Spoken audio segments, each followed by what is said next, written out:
कौन आ गया? कहीं प्रिया तो नहीं?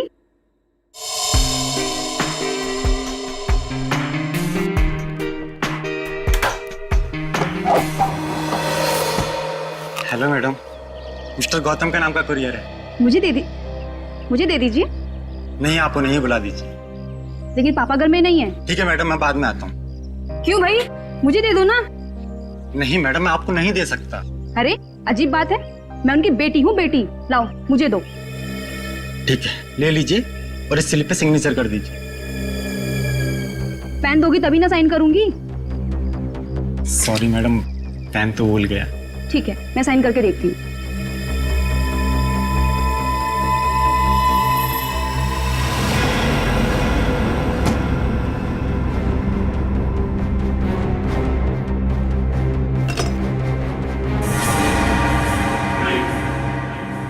तुम यहाँ क्या कर रहे हो? अरे आप नहीं तो बात, अंदर आ जाओ। ये क्या बदतमीजी है? बदतमीजी तो अभी हमने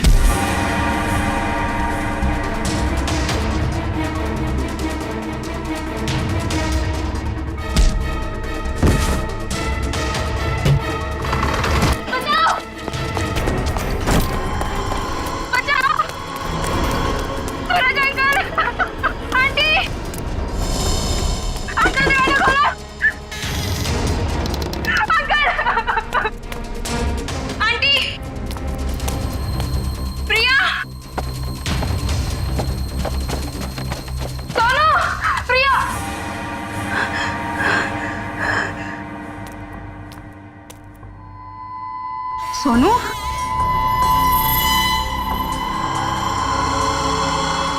सोनू,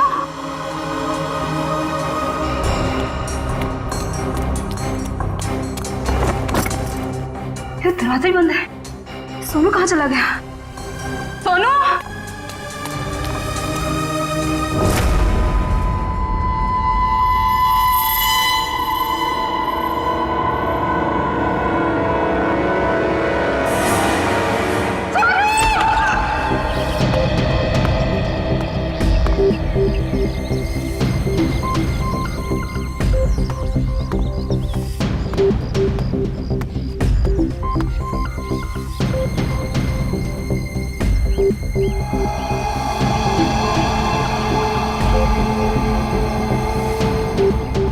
मोनिका सही कह रही थी, ये खूनी है। सर पर ये कमरा 8 साल के सोनू का है और ये उंगलियों के निशान देख के लगता है कि ये किसी बड़े आदमी के हाथ।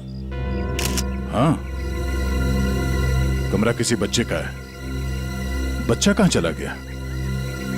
पड़ोसियों से पूछते हैं। अच्छा, आप में से किसी ने सूरज को अपने परिवार के साथ कहीं जाते हुए देखा? नहीं साहब। सर, कल रात को सूरज और उसकी पत्नी रीना को घर से बाहर जाते हुए मैंने देखा था। कहाँ जा रहे थे वो? सर वो तो पता नहीं, लेकिन दोनों बच्चे घर में ही थे। बच्चे साथ में नहीं गए? नहीं सर, जब वो बाहर जा रहे थे तो दोनों बच्चे उन्हें खिड़की से बाय बाय कर रहे थे। सर, हाँ? सोनू और प्रिया के माँ बाप का फोन नहीं लग रहा है। एक काम करो, इन दोनों के कॉल डिटेल्स निकालो। सर, आपने कहा कि बच्चे घर में ही थे, मगर कमरे में तो बच्चे थे ही नहीं। मोनिका, जी सर। इस प्रिया का नंबर है ना तुम्हारे पास? जी सर। नंबर देना। 110458750।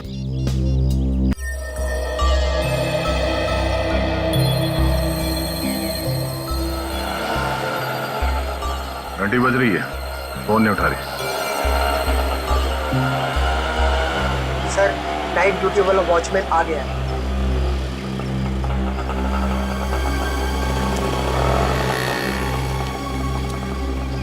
सलाम साहब।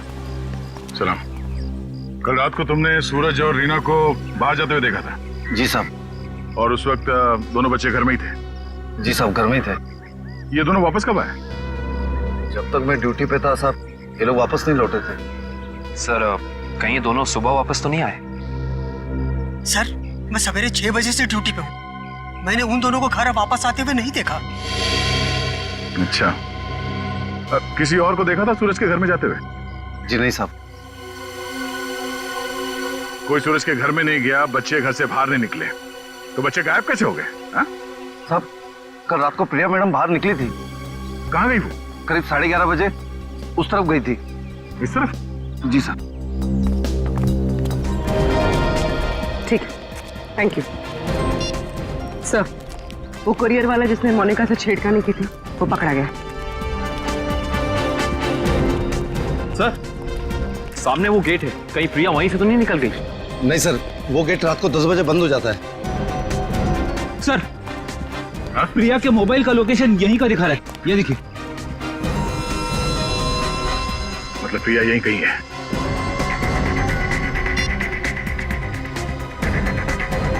घंटी बज रही है। पर सर आवाज तो नहीं आ रही। सर, हो सकता है प्रिया का फोन साइलेंट पे हो। एक काम करो, देखो जरा आसपास ढूंढो।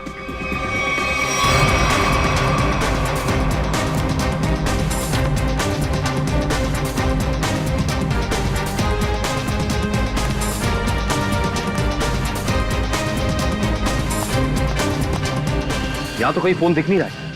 अगर फोन की रिंग सुनाई देती तो 1 सेकंड में ढूंढ लेता मैं। रिंग सुनाई देती तो कोई भी ढूंढ लेता। कहीं फोन किसी गाड़ी में तो नहीं है? जितनी गाड़ियां हैं उन सबकी चाबियां चाहिए हमें। जल्दी गाड़ी चेक करनी है। लाइए, चाबियां दीजिए जल्दी प्लीज।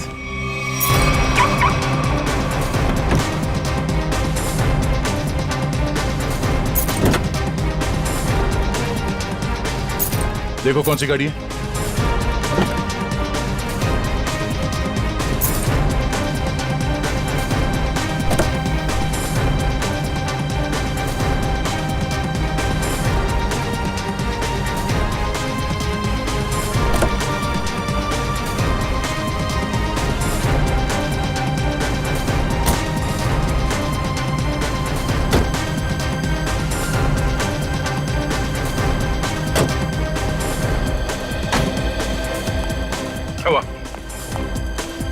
सर, सारी गाड़ियां साफ, कुछ भी नहीं। ये गाड़ी किसकी है? इस गाड़ी की चाबी क्यों नहीं आई? हाँ? किसकी गाड़ी है वो? सर ये चेतन की कार है। तो चेतन कहाँ है? चेतन को बुलाओ। मोहन जी, अपने भतीजे को बुलाइए ना। अरे चाबी लेने गया, बस अभी आता ही होगा। ये लो आ गया। लाइए, चाबी दीजिए। ओए रुक। बढ़िया चाबी लेने वाले हैं? हम कोई मुजरिम है क्या जो हमारे पे चेक करते जा रहे हो और हमारी कार की तलाशी भी लेना चाहते हो? मैडम, आपके सोसाइटी से 2 बच्चे गायब है, तलाशी तो लेनी होगी। तो हम क्या करें? हमने थोड़ी ना किया है कुछ जो हमारे पे शक कर रहे हो। तुम्हारी वजह से मेरे पकौड़े और जल गए हैं। अब तो मैं बिल्कुल नहीं देने वाली चाबी। कर लो जो करना है। पर माँ, सब लोग चाबी दे रहे हैं तो हमें भी देनी होगी। तेरे को मना किया था ना, मना किया था ना चाबी देने को। Relax relax mom, relax.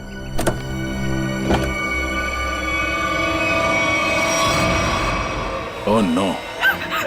रुकिए, आप लोग रुकिए प्लीज। पीछे हटिए। चलो एक मिनट।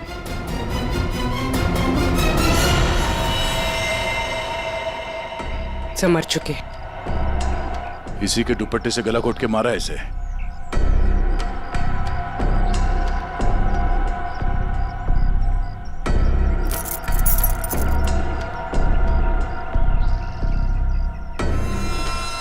सर ये सेलफोन और ये चाबी।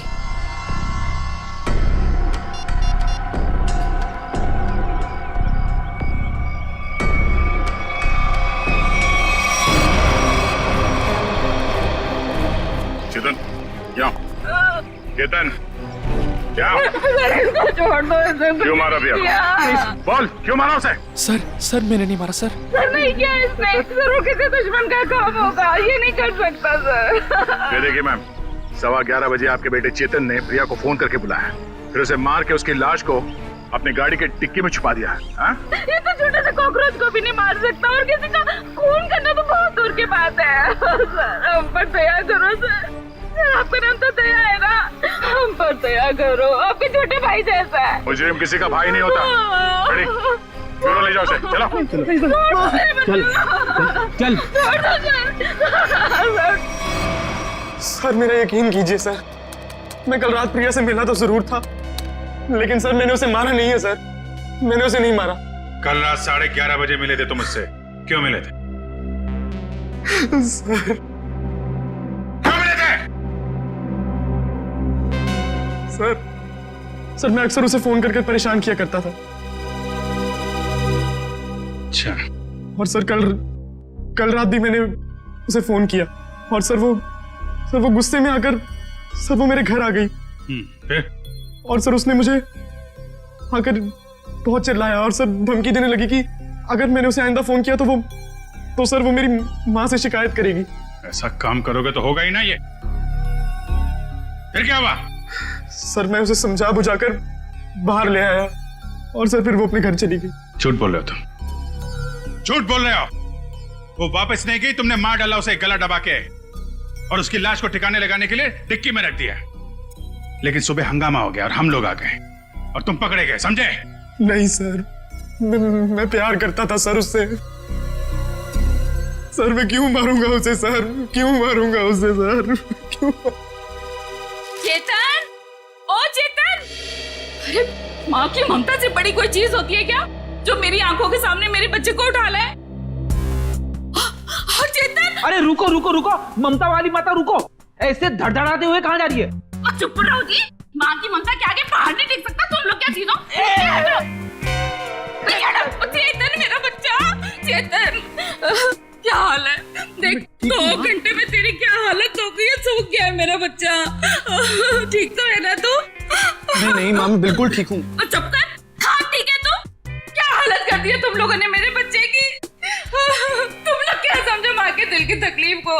ये तो माँ ही है जो बच्चे की शक्ल देख के उसके दिल की हालत जान लेती है। मुझे पता है तू 2 घंटे से भूखा है। अरे नहीं माँ, मुझे बिल्कुल भूख नहीं है। मैं अपने हाथ से खाना बनाकर लाई और तू कह रहा तुझे भूख नहीं है? जल्दी खा पकोड़ा। देख कम लोगों को नसीब होता है माँ के हाथ का खाना, समझ आई ना? चावल खाएगा? चावल भी लाई हूँ। नहीं माँ बस। ठीक है, जब भूख लगे ना दोबारा खा लेना। अच्छा खाना पीना हो गया तो काम की बात करें। और पूछो जी जो पूछना है। खा तो मेरा बेटा रहा था, मैं थोड़ी ना खा रही थी। आपके बेटे की कार की डिक्की में लाश मिली है, लाश, समझिए आप। और लॉक के साथ कोई छेड़खानी नहीं की गई है। इसका मतलब उसे ओरिजिनल चाबी से खोला गया है।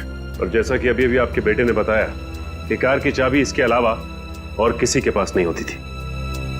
और अगर किसी और ने खोला है तो उसने डुप्लीकेट चाबी का इस्तेमाल किया है। और दूसरी चाबी तो मेरे पास है जी, घर में रखी है कबर्ड में।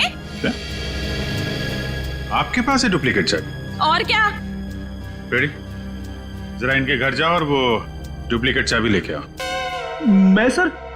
हाँ चलो, साथ में अपने हाथ के पकौड़े में खिलाऊंगी चाबी के साथ साथ। अरे सर मुझे क्यों फंसा रहे हो? पता नहीं ये क्या करेगी मेरे साथ। खुसुर बुसुर क्या कर रहे हो? चलना तो चलो, नहीं तो अपने घर बैठो। मैं चली। हाँ चलो। सर सूरज और रीना के सेलफोन की लोकेशन वाशी हाईवे क्रॉस करने के बाद स्विच ऑफ बता रहा है। अच्छा, रहते अंधेरी में और वाशी की तरफ घूम रहे हैं। एग्जैक्टली। तो सूरज और रीना ने अपने बच्चों को घर पे छोड़ दिया। बेटी मारी गई और 8 साल का बेटा गायब है। ये दोनों जा कहाँ रहे? एक काम करते हैं, इस हाईवे पे जितने भी टोल नाका है, वाशी, पनवेल, लोनावाला, सबकी फुटेज मंगाते हैं। पता चल जाएगा कहाँ जा रहे हैं। ठीक है, थैंक यू सर। सूरज के फोन रिकॉर्ड से पता किया है कि 8 से 9 के बीच में उसे बार बार एक नंबर से फोन आ रहा था। किसका नंबर है वो? सर किसी तरुण नाम के आदमी का है। तरुण? चलो इस तरुण से मिलते हैं।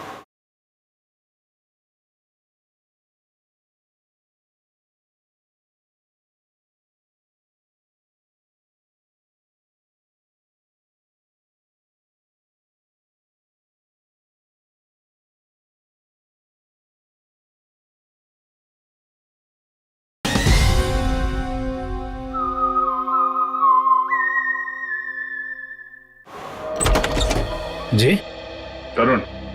जी हाँ, लेकिन आप लोग? हम लोग सीआईडी से हैं। ओ सीआईडी? आइए प्लीज अंदर आइए। आइए बैठिए ना सर। सूरज और रीना कहाँ है? सर अपने घर पर होंगे वो लोग। नहीं है, इसीलिए आपसे पूछ रहे हैं कहाँ है दोनों। क्या सर, कल मेरे यहाँ एक छोटी सी पार्टी थी, एक छोटा सा गेट टुगेदर, और वो दोनों लोग आए थे यहाँ पे। सूरज के कॉल रिकॉर्ड से पता चला है कि कल रात आपने कई बार फोन पे बात की थी उससे। हाँ सर, वो लोग आने के लिए मना कर रहे थे, इसलिए मैं बार बार उन्हें फोन करके कन्विंस कर रहा था। अच्छा ये बताइए कि वो दोनों रात में यहाँ से निकले कितने बजे थे? यही कोई 1:30 बजे। लेकिन तरुण जी वो दोनों अभी तक घर नहीं पहुंचे हैं। क्या? तरुण जी, कल रात आपके पार्टी में जितने भी मेहमान आए थे उन सब की डिटेल चाहिए हमें, और सूरज के बारे में कोई जानकारी मिले तो हमें इन्फॉर्म जरूर करना। ये बात तो तय है कि सोनू को अगवा किया गया है, पर वो किडनैपर खिड़की तक पहुंचा कैसे और वो यहां से बच्चे को ले कैसे गया? सर, इस घर की चाबी प्रिया के पास थी। इसका मतलब रात को जब प्रिया घर से बाहर गई होगी तो दरवाजा लॉक करके गई होगी। और सर, इस घर में जबरदस्ती घुसने का कोई सबूत, कोई निशान नहीं मिला है। और मेन डोर पे लॉक इतनी ऊंचाई पे है कि 8 साल का बच्चा तो उसे खोल नहीं सकता। सर, वाटर पाइप के सहारे चढ़ के भी कमरे में आना पॉसिबल नहीं लगता सर।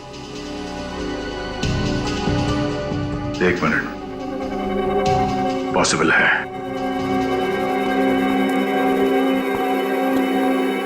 ये देखो, जब से सीढ़ी को देखा है मेरे दिमाग की घंटी बज रही थी। इतने बड़े घर में इस तरह की सीढ़ी क्या कर रही है?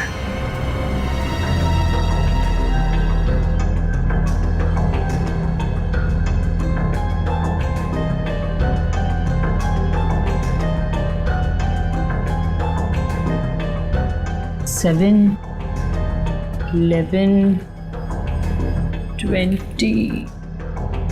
23, 27, 35, 38, 42, 56, 59, 70। सर, आगे और भी है। 70, 71, 72, 73।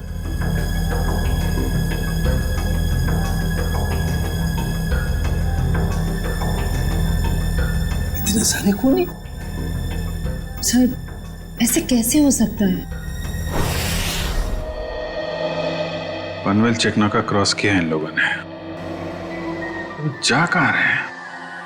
अजीब माँ बाप है सर, अपने बच्चों की फिक्र ही नहीं। पनवेल के आगे अगला चेकनाका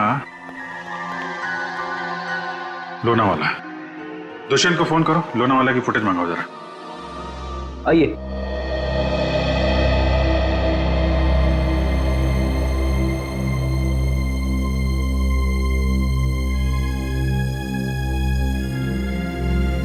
क्या हुआ? नहीं मिली चाबी? नहीं मिले। मुझे पता था। सर, मेरे बेटे को छोड़ दीजिए, उसने कुछ नहीं किया, छोड़ दीजिए उसको। पहले आप ये बताइए कि आपके कबर्ड में डुप्लीकेट चाबी है, इसके बारे में और कौन कौन जानता था? मैं, मेरा पति और मेरा बेटा बस। आप जरा ध्यान से याद करके बताइए, पिछले 1 हफ्ते में आपके घर में कौन कौन आया था? हाँ, बताती हूँ। 1 मिनट, मैं लिखता हूँ, आप बताइए। मेरा भाई, उसकी बीवी, मेरे पति के दोस्त और मेरा देवर, उसके दोस्त भी आए थे और मेरी बहन। बस इतने ही लोग आए थे। बस, और कोई नहीं? जी। मेरे दोस्त राकेश, ललित और जोगी भी आए थे। हैं? वो ये कब आए थे? रविवार को, जब आप घर नहीं थी। मैंने तुझे मना किया था ना कि इनको घर लेकर मत आना। क्यों लेकर आया तू? वो हमारा कुछ प्लान था। क्या प्लान था? देखो, अगर तुम सच्चाई नहीं बताओगे तो खूनी पकड़ा नहीं जाएगा और तुम यही परेशान होते रहोगे। वो हमारा ड्रिंक्स का प्लान था। हे भगवान, यही दिन देखने रह गए थे तो शराब भी पीने लग गया। हे भगवान, मेरी तो किस्मत फूट गई। तुझे जोगी ने सिखाया होगा, करोड़पति ने सिखाया होगा। मना किया तो उससे मत बात कर। वैसे एक बात है सच, देखो मैं कैसे सीधा करती हूं। ये किसी एक आदमी का काम नहीं लगता है। बच्चे को लेके जाना, प्रिया को मारना, सीढ़ी का इस्तेमाल करना। हाँ डॉक्टर साहब, क्या पता चला इस सीढ़ी से? अरे भाई, इस सीढ़ी से तो बहुत बातें पता चली हैं। तो बताइए ना सर अपनी खोज के बारे में। इस सीढ़ी पे से हमें 80 लोगों की उंगलियों के निशान मिले। उंगलियों के निशान चाहे 80 लोगों के मिले होंगे, लेकिन इस सीढ़ी पर से चढ़ के सिर्फ 2 ही लोग गए। डॉक्टर साहब, ये बात सीडी को फॉरेंसिक में लाने से पहले हमें पता था। यार दया, तुमसे उम्मीद नहीं थी यार। अरे यार, पहले मेरी पूरी बात सुन लो, समझ लो, उसके बाद अपना कमेंट करना, ओके?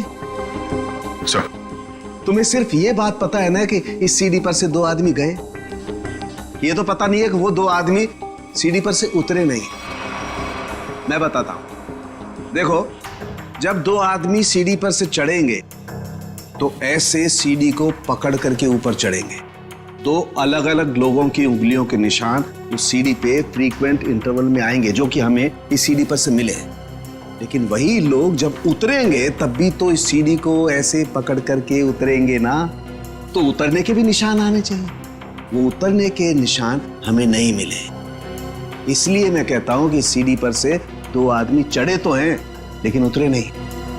और एक बात, ये सीढ़ी बनाने में 5 अलग अलग लकड़ियों का इस्तेमाल किया गया है। ऐसे लगता है कि जो भी लकड़ियां मिली बस काट पीट के बना दिया। तो इसका मतलब ये सीढ़ी बनाने वाला आदमी अनाड़ी था। करिश्मा यही है कि सीढ़ी बड़ी करीने से बनाई गई है। इस सीढ़ी को देख करके कहीं से नहीं लगता है कि किसी नौसीखे ने बनाई है। और हाँ, इस सीढ़ी पर ये जो स्क्रूज का इस्तेमाल किया गया ना, एकदम नए स्क्रू। मुझे तो लगता है ये सीढ़ी हाल ही में कोई 2-4 दिन में ही बनाई गई। और एक बात, इस सीढ़ी ने अपनी लंबाई के बारे में एक बात मेरे कानों में कही, मैं बताता हूं।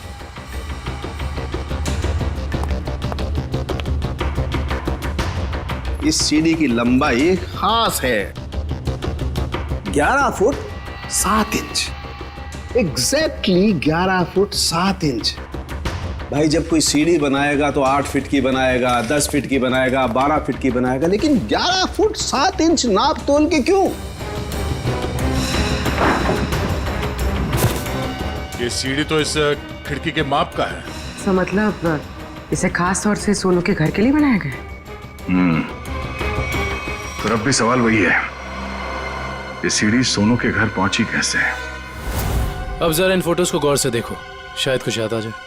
हाँ साहब, ये दोनों कल इस ढाबे पर आए तो थे और इन लोगों को देखकर हम लोग काफी हैरान भी थे कि इतने अच्छे भले लोग इतने मामूली से ढाबे पे क्यों आए, लेकिन जाते समय 100 रुपए देकर गए साहब। तो जब ये लोग बैठ के बातचीत कर रहे थे, तुमने कुछ सुना? बातचीत? अरे साहब, हमें तो तब पता चला कि ये गूंगे नहीं है जब इनसे मिलने एक आदमी आया। क्या बात कर रहे थे वो लोग? पता नहीं साहब, वो लोग काफी धीरे बात कर रहे थे। फिर क्या साहब, उस आदमी ने अपने साथ लाया हुआ काला बैग उन लोगों को दिया, उनसे हाथ मिलाया और फिर निकल गया।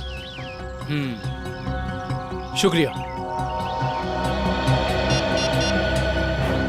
सर। सूरज और उसकी बीवी रीना पनवेल और तलेगांव चेकनाका के बीच ढाबे पर एक आदमी से मिले थे। ये सीढ़ी कोई बाहर से लेकर आया और फिर यहाँ सोनू गायब हो गया। कौन लेके आया था सीढ़ी अंदर? हाँ? नहीं सर, ये सीढ़ी मेरी ड्यूटी में नहीं आई है, इसके ड्यूटी में आई होगी। तेरा दिमाग खराब हो गया क्या? कुछ भी बोलते रहता है। नहीं साहब, ये सीढ़ी रात में यहाँ पे कौन लाएगा? मेरे सामने भी ये सीढ़ी नहीं आई। तुम दोनों जरा सोच समझ के जवाब देना। यहाँ सोसाइटी में जो कुछ भी होता है उसके जिम्मेदार तुम दोनों भी हो। मुझे नहीं मालूम, मैंने नहीं देखा बोल के बच नहीं सकते तुम लोग। इतना बड़ा हादसा हो गया और तुम दोनों को कुछ पता ही नहीं चला? नहीं साहब, हम लोग तो 7 साल से दोनों यहाँ पर काम कर रहे हैं, कभी ऐसी लापरवाही नहीं हुई। ये सीढ़ी ना ही दिन में आई है और ना ही रात में आई है। ये सीढ़ी या तो किसी गाड़ी की छत पर आई है या किसी टेम्पो में। सर, सोसाइटी में कोई भी सामान या फर्नीचर बाहर से अंदर आता है, हम लोग उसकी एंट्री कर लेते हैं। ये सीढ़ी बाहर से अंदर नहीं आई है। अगर ये सीढ़ी बाहर से नहीं आई है तो ये सीढ़ी सोसाइटी के अंदर ही कहीं बनी है। सोसाइटी में कहीं कारपेंटर का काम चल रहा है क्या? हाँ सर, वहाँ जगन साहब क्या? जगन साहब?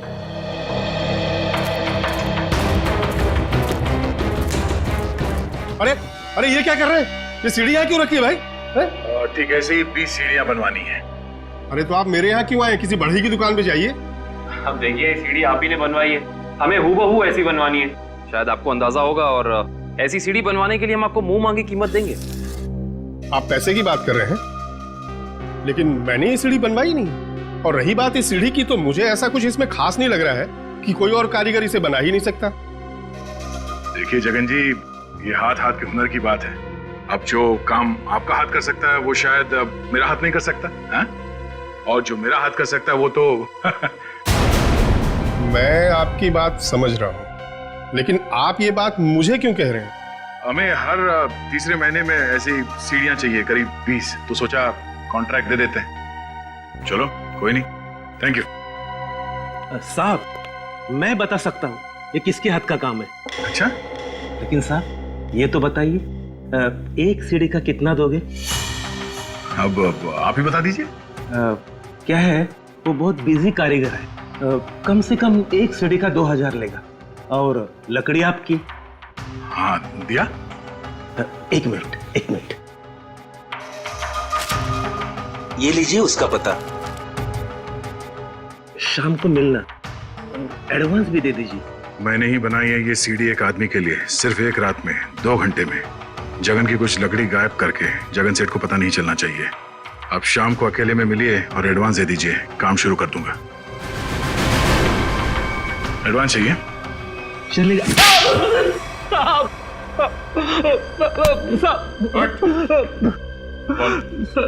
किसके लिए बनाई है सीढ़ी?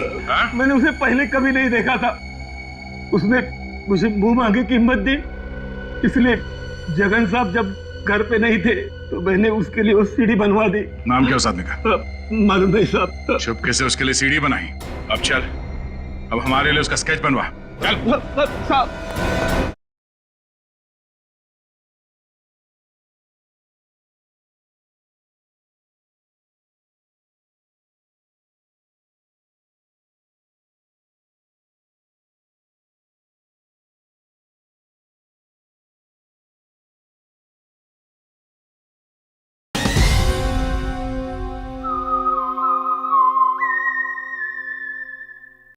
सर लोनावाला चेक नाके का फुटेज मिल गया सर।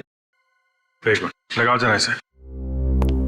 कमाल है, एक इनकम टैक्स ऑफिसर जिसकी बेटी का खून हो गया है, बेटा किडनैप हो गया है, और ये मियां बीवी पता नहीं कहां घूम रहे हैं।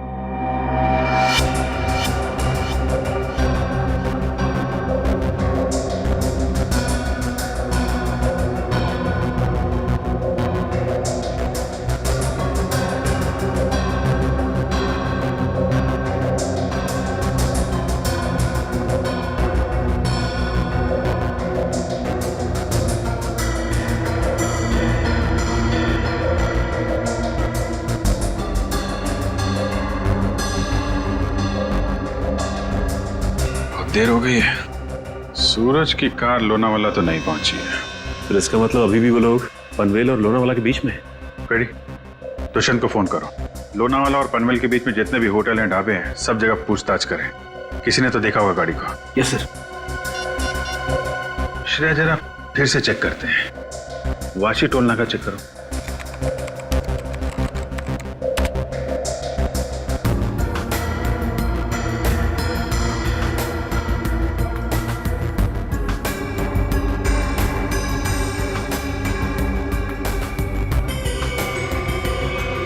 ये आई गाड़ी 2:40 को वाशी से निकली है। पनवेल का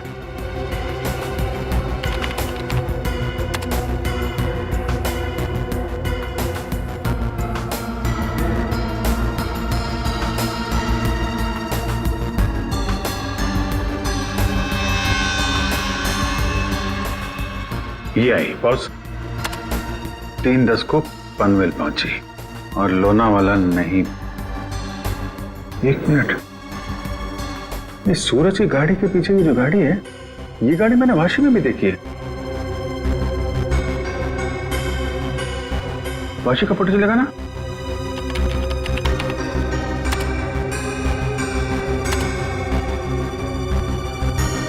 ये देखो, ये गाड़ी वाशी में भी सूरज के पीछे, पनवेल में भी गाड़ी सूरज के पीछे, और लोनावाला के फुटेज चेक करो, ये गाड़ी वहां से निकली है कि नहीं।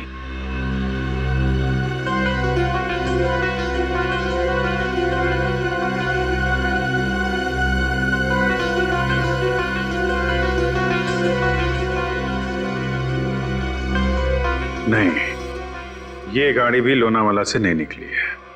सर ये कोई संयोग भी तो हो सकता है। ऐसा लगता नहीं है। एक गाड़ी सूरज की गाड़ी के पीछे वाशी में भी थी, पनवेल में भी थी। लोनावाला से ना उसकी गाड़ी निकली है ना इसकी। इसका तो एक ही मतलब है, दोनों ड्राइवर एक दूसरे को जानते हैं, चाहे दोस्ती की वजह से या दुश्मनी की वजह से। इसका मतलब कोई इस गाड़ी का पीछा कर रहा है। करेक्ट। जरा इस ड्राइवर का चेहरा देखने की कोशिश करते हैं।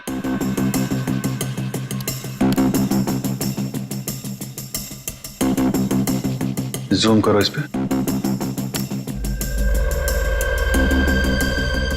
ये तो वही आदमी है ना जिसका स्केच हीरो ने बनवाया था।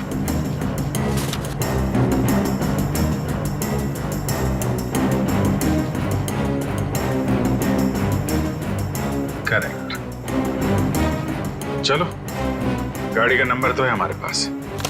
आरटीओ से पता करो किसके नाम पे रजिस्टर्ड है ये गाड़ी, कौन है इसका मालिक। बेटा, जरा अपने पापा को बुलाना। पापा तो नहीं है, मम्मी है। ठीक है, मम्मी को बुलाओ।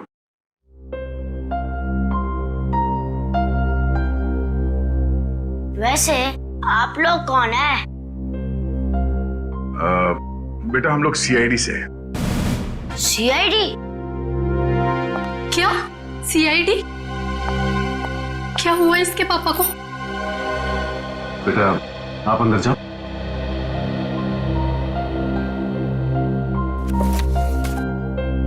सर, क्या किया है बोनी ने? खून और किडनैपिंग।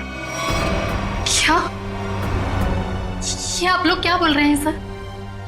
बोनी तो 2 दिन पहले किसी बिजनेस टूर से बाहर गए हुए हैं।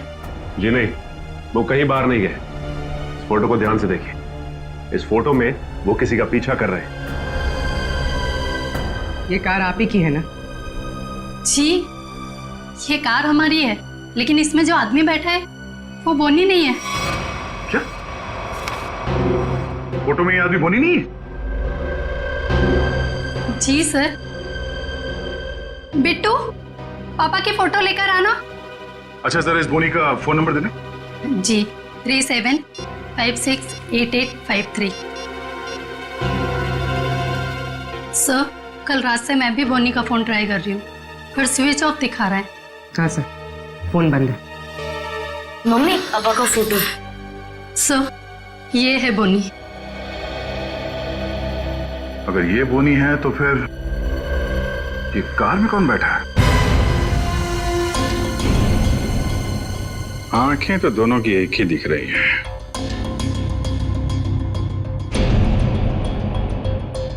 फिर ये काम करो, या तो बोनी को दाढ़ी लगा दो या इसकी दाढ़ी हटा दो। दाढ़ी लगाने में बहुत टाइम जाएगा सर, हजामत कर देता हूँ इसकी बिना पानी के। हाँ,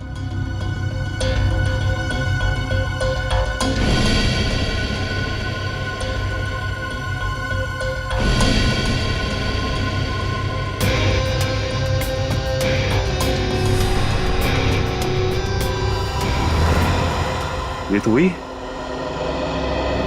अरे सर, हिम्मत तो देखो इसकी। चेतन की गाड़ी में प्रिया की लाश रख दी, ऊपर से दाढ़ी मूछ बढ़ा के घूम रहा है। जरा बुला के लाओ उन लोगों को। पहचानते हो कौन है ये दोनों आदमी?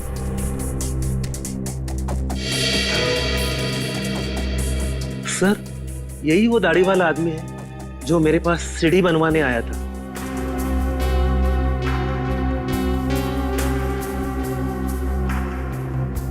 मगर ये बिना दाढ़ी वाले आदमी को मैं नहीं जानता। चेतन, तुम जानते हो? देखिए सर, मैं इन दोनों में से किसी को भी नहीं पहचानता। कविता जी, आप?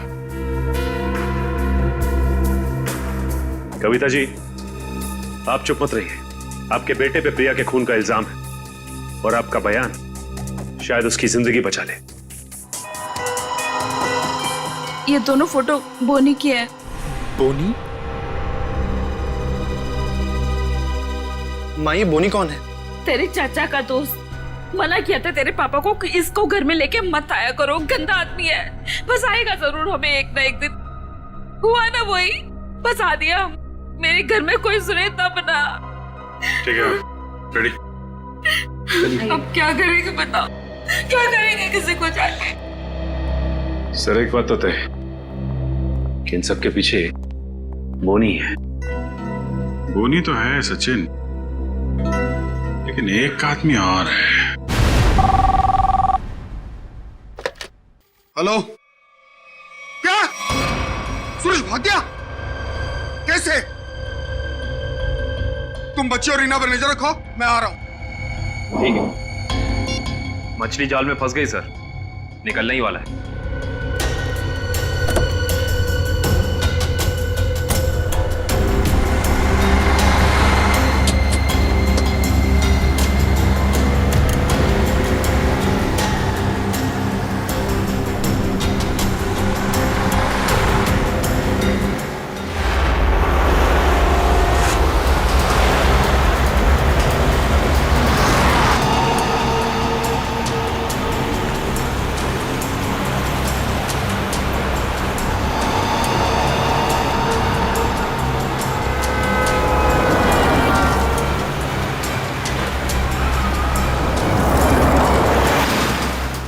सर ये चाचा सही जगह तो जा रहा है ना?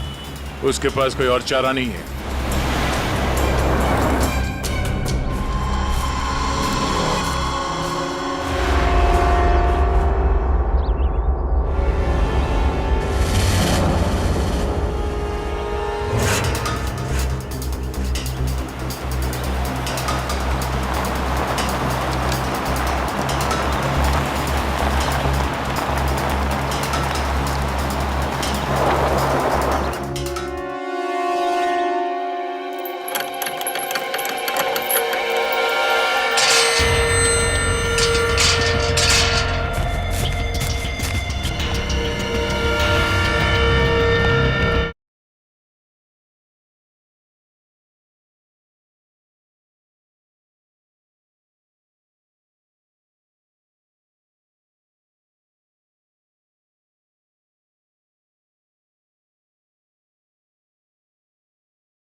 सूरज जी, रीना जी, अरे आप दोनों तो यहाँ पर बिल्कुल सही सलामत।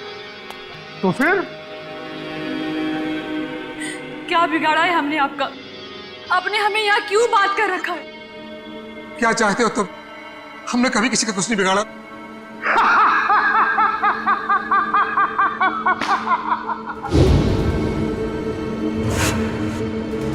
तकलीफ देने वालों को तकलीफ मिलनी चाहिए। अपना मुंह बंद करके चुपचाप खड़े रहो, वरना मुझसे बुरा कोई नहीं होगा, समझे? बोलिए।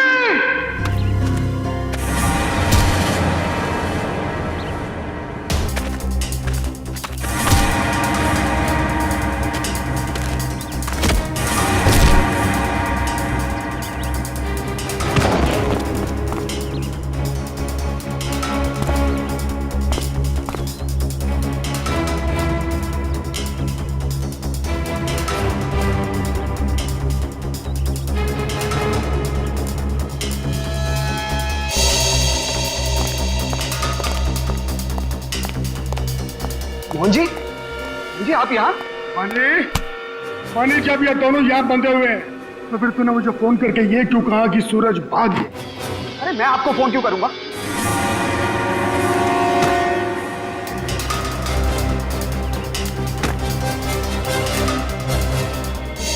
अगर तूने फोन नहीं किया तो फिर कौन था? फोन हमने किया था, हमने किया था फोन चाचा जी। सीआईडी?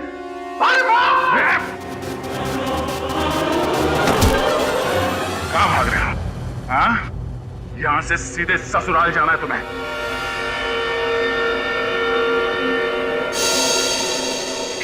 बच्चा सोनू। छोड़ दो दया। शाबाश शाबाश राजा शाबाश। हाँ तो दया अब बताओ किसकी रूह कांपे?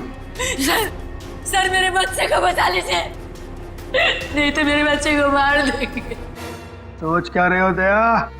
हमें छोड़ दो और जाने दो, वरना बच्चों को फेंक देंगे। अरे बेटी तो पहले खो चुकी है, अब बेटा भी जाए। नहीं सर, इन्हें छोड़ दीजिए, मेरे बच्चे को बचा लीजिए सर।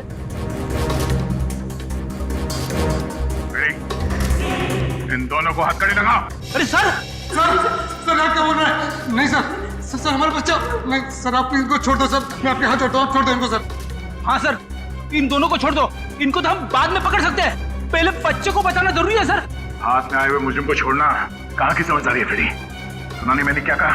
हथकड़ी लगाओ इन्हें। बॉस को छोड़ दे दया, नहीं तो बच्चा देख मेरा हाथ फिसल रहा है। इंस्पेक्टर मेरे बच्चे को कुछ हो गया तो मैं अपनी जान दे दूंगी। कुछ नहीं होगा उसे, कुछ नहीं होगा सर। इस वक्त बच्चे को बचा लेते हैं सर, इन दोनों को देख लेंगे सर। मयूर हथकड़ी लगाओ इन्हें। ये मेरा अड्डा है और यहाँ राज भी मेरा चलता है।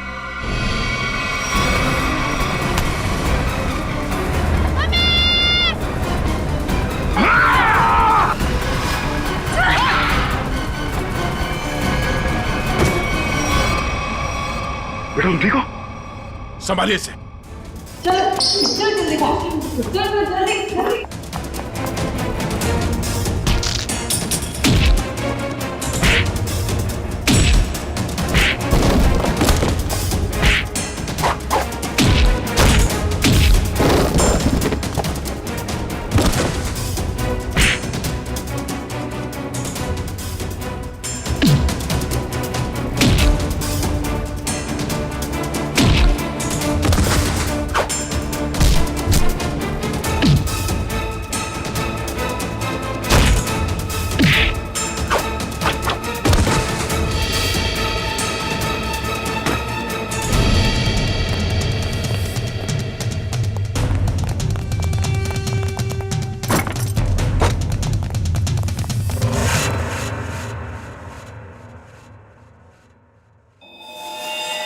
क्या कह रहा था तू?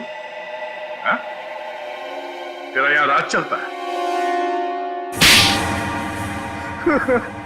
हाँ मैं इससे बदला लेना चाहता था।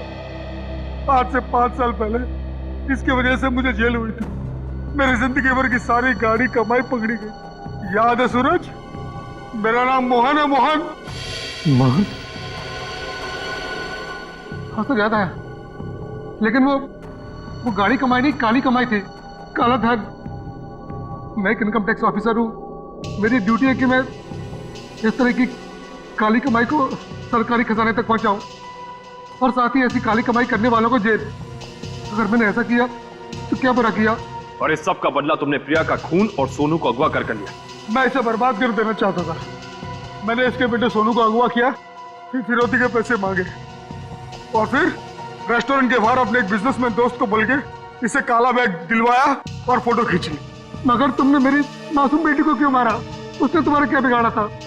उसने हमें सोनू को ले जाते हुए देख लिया था। अगर वो जिंदा रहती तो हमारे लिए खतरा बन सकती थी। तुम्हारे दिमाग में जरूर खलबली मच रही होगी कि हमें तुम्हारे बारे में पता कैसे चला है? जब हमें यह पता चला कि ये आदमी, ये बोनी तुम्हारा दोस्त है, तब हमने तुम दोनों की जन्म कुंडली निकाली और फोन रिकॉर्ड से ये बात साफ हो गई कि तुम दोनों बहुत ही गहरे दोस्त हो। और तुम्हारे उंगली पे जो चोट लगी है, जिसपे ये बैंडेज लगा है, ये चोट तुम्हें तब लगी जब तुम उस लकड़े के सीढ़ी से सोनू के कमरे में घुसे थे। हाँ? और इस बैंडेज ने हमारे शक को यकीन में बदल दिया। इसने एक मासूम लड़की का खून किया है, एक बच्चे के साथ एक सरकारी ऑफिसर और उसकी बीवी को अगवा किया है, और तुमने इस सब में इसका साथ दिया। तुम दोनों को सजा मिलेगी, उम्र कैद या फिर फांसी।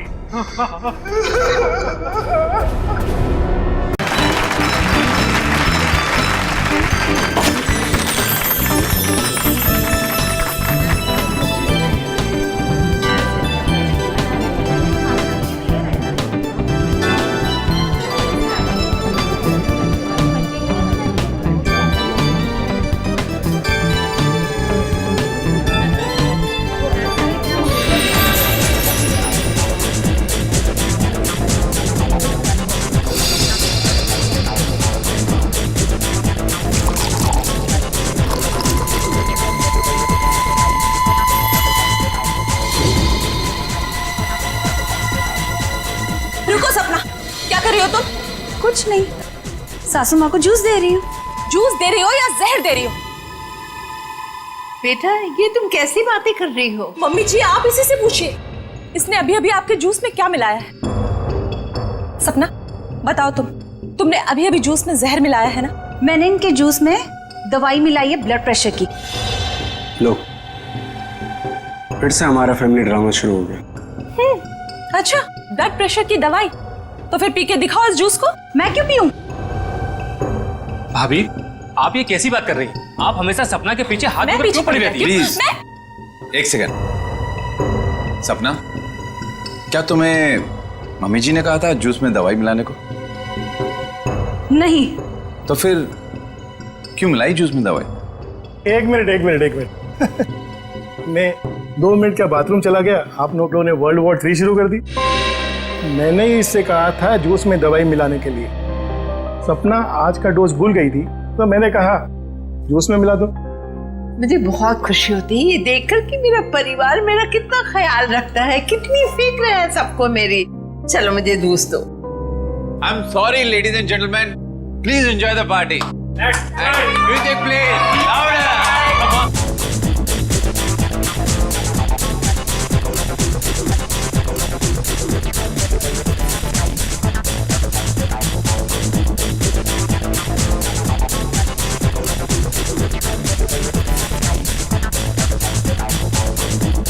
नमस्ते। नमस्ते। महेश, कैसे हैं आप? प्रतीक जी मैं बिल्कुल ठीक हूँ, आप कैसे हैं? बस मैं ठीक हूँ। आप कुछ ले नहीं रहे हैं? मैं आपके खाने के लिए कुछ मंगाती हूँ। सरोज। नहीं, आप तकलीफ मत लीजिए, मैं खुद जाकर ले लूंगा। Sure. Yeah it's okay, fine. Hi.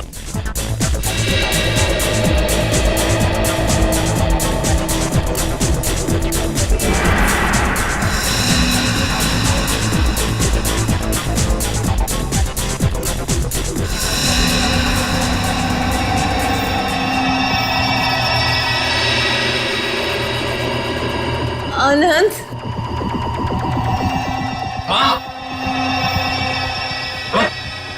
Mummy ji क्या हुआ आपको? मम्मी जी, मम्मी जी।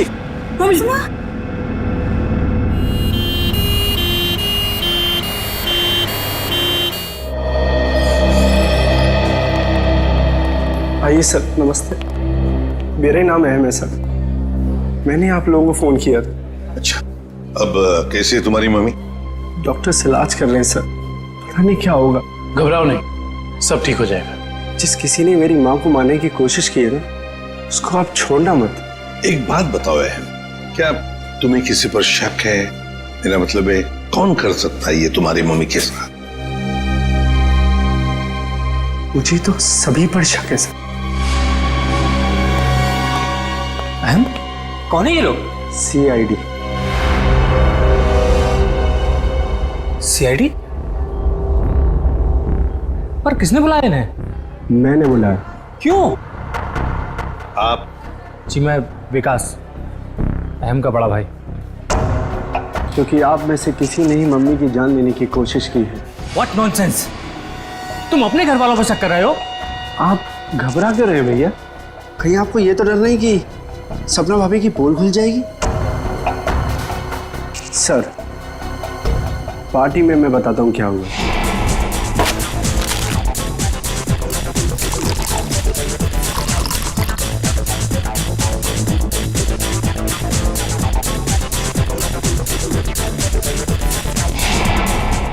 तुम्हारी सपना भाभी पर शक है तुम्हें? Yes sir. सपना कहाँ है? सपना हॉस्पिटल नहीं आई, वो घर पर ही है। वैसे आप कौन है? जी मैं काव्या। हमारी भाभी है सर।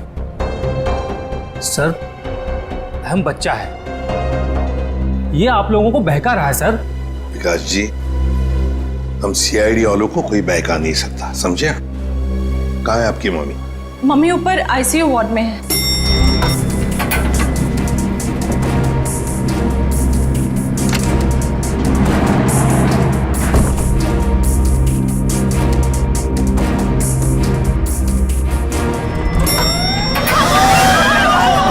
ठीक है, आग लगी है लगता है। तो लोगों को बाहर निकल, जल्दी जल्दी। आइए।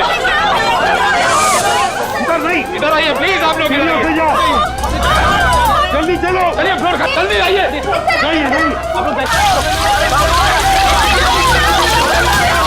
इधर से आप लोग इधर से जल्दी चलो। चलिए फ्लोर खाली है, चलिए जल्दी आइए। नहीं आप लोग सीधे से जाइए।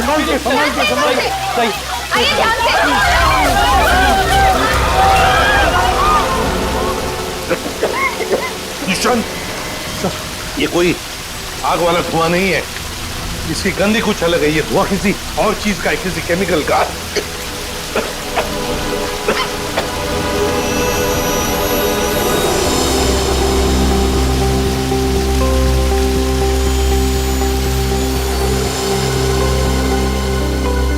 सर, हाँ?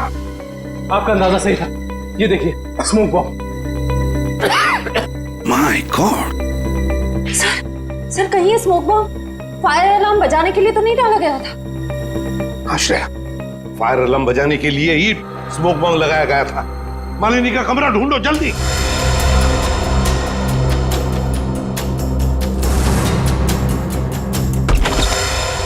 अरे पेट तो खाली है। ये मालिनी जी कहाँ चली गए होंगे? ऐसा लगता है मालिनी जी जान खतरे में। स्टाफ को बुलाओ और हॉस्पिटल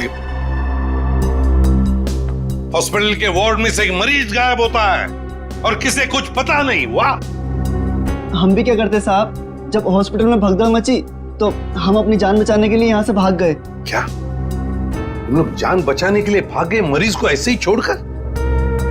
शर्म नहीं आई तुम्हें?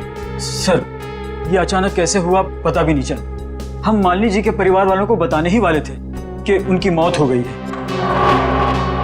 पर क्या उनकी मौत हो चुकी है? जी सर, इसका मतलब किसी ने मालिनी जी की लाश को गायब किया है। और सर ये काम किसी हॉस्पिटल के बाहर वाले का नहीं हो सकता। सर आपसे एक रिक्वेस्ट है, ये बात आप अपने तक ही रखिएगा। अगर मीडिया वालों को मालूम पड़ा तो हमारी इज्जत और हॉस्पिटल की इज्जत मिट्टी में मिल जाएगी। सर चुप रहिए। Please sir please. चुप रहिए प्लीज। लाश गायब हुई है हॉस्पिटल से और आपको अपनी और इस हॉस्पिटल की इज्जत की पड़ी है। हाँ? एक बात ध्यान से सुन लो, तुम्हारे इस हॉस्पिटल का एक एक दरवाजा, एक एक खिड़की अभी इसी वक्त बंद चाहिए। मुझे एक चिड़िया तक बाहर नहीं जानी चाहिए, समझे? जी सर। सुना तुमने? जी। गो इमीडिएट। दुष्यंत, हॉस्पिटल का कोना कोना छान मारो। कहीं तो छुपा के रखी होगी मालिनी की लाश को, कहीं तो। हाँ।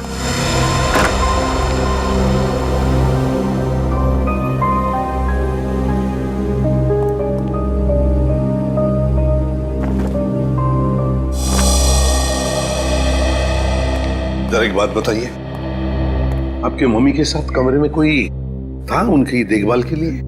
जी सर, मेरे पति आनंद वहीं पर थे। आप मम्मी के साथ थे? तो फिर ये सब हुआ कैसे?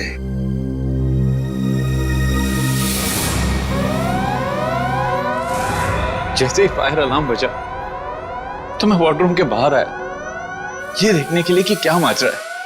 हर तरफ धुआं ही धुआं था। लोग पागलों की तरह यहां वहां भाग रहे थे। धक्का मुक्की में कुछ लोग मुझे मम्मी जी के वार्डरूम से बहुत दूर ले गए। जाकर भी मैं वार्डरूम तक नहीं पहुंच पा रहा था। किसी तरह जब मैं मम्मी जी के वार्डरूम में पहुंचा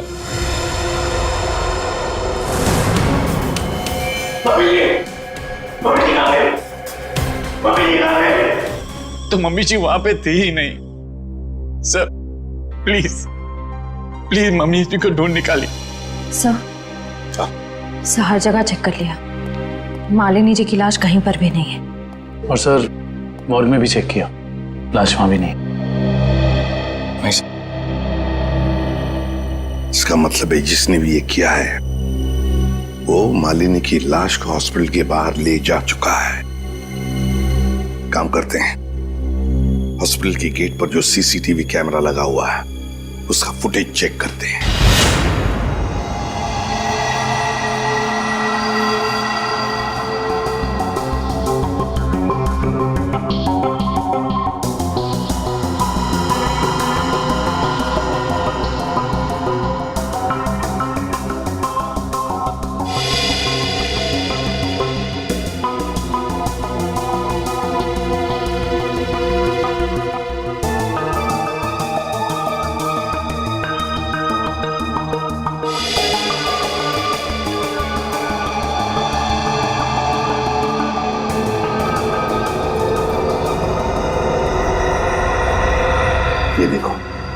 एक झटके में गाड़ी रिवर्स हो गई और हॉस्पिटल के बाहर भी निकल गई।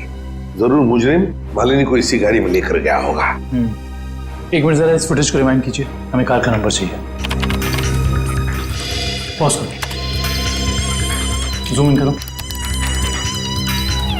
XYZ5139। सर आप सही कह रहे हैं, या मुजरिम मालिनी जी को इसी गाड़ी में लेके गया होगा। हाँ निखिल, काम करो, कंट्रोल रूम में फोन करके इस गाड़ी का डिस्क्रिप्शन दे दो और उनसे कहो जहां पर भी ये गाड़ी देखे हमें इन्फॉर्म करें लोकेशन। और ये गाड़ी ये तो आग लग गई है।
सर सीट्स तो खाली है पर कुछ अजीब सी बदबू आ रही है।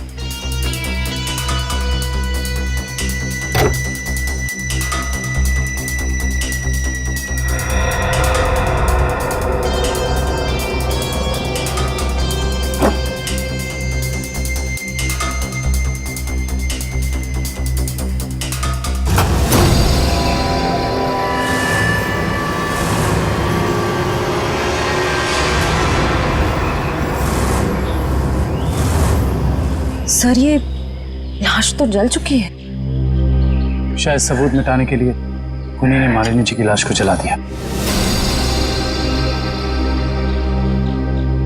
आप इतने यकीन से कैसे कह सकते हैं कि ये लाश मेरी मां की है? इसका चेहरा तो बुरी तरह जल चुका है। देखिए,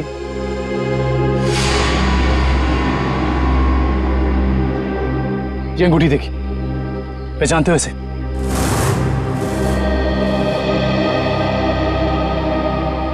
तो मेरी मां की अंगूठी।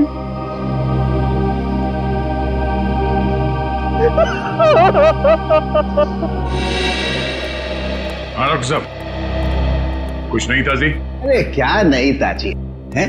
दया, लाशों से बात करना कोई आसान है क्या? और लाश भी जली हुई हो और मुश्किल हो जाती है ना। आप तो हमेशा कहते थे कि सालुंकी के लिए कोई काम मुश्किल नहीं है? वो तो नहीं दया, खूनी ये सोचता था कि लाश को जला देगा तो हमारा इन्वेस्टिगेशन शुरू होने से पहले ही अटक जाएगा, हमारी नैया बीच भंवर में अटक जाएगी। तो इस अटकी हुई नाव को बाहर निकालिए ना सर। हैं? आप कुछ ना कुछ रास्ता तो निकाल ही लेंगे आप। आपको पता है फ्रेडी आपके बारे में क्या बता रहा था? फ्रेडी क्या कह रहा था मेरे बारे में? नहीं ऐसा कुछ खास नहीं, वो कह रहा था कि डॉक्टर सालुंकी की उम्र हो गई। अब बहुत ज्ञान है आपको।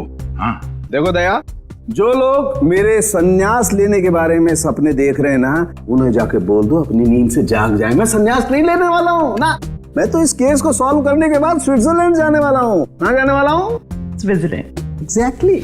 हम भी चलेंगे आपके साथ स्विट्जरलैंड, पर पहला कदम तो उठाइए इस केस को सुलझाने की ओर। पहला कदम तो उठ चुका है भाई। अच्छा, ये देखो, ये देख लो, ये क्या?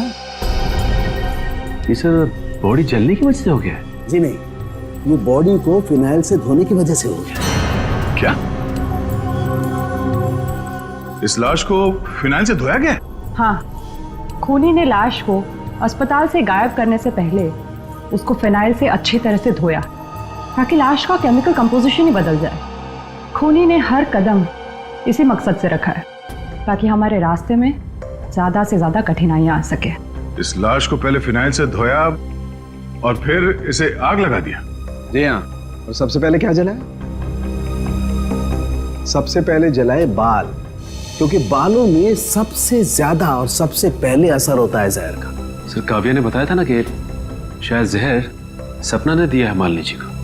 हाँ, इसीलिए तो जला दिए ना भैया, सबसे पहले बाघ, क्योंकि जहर दिया था।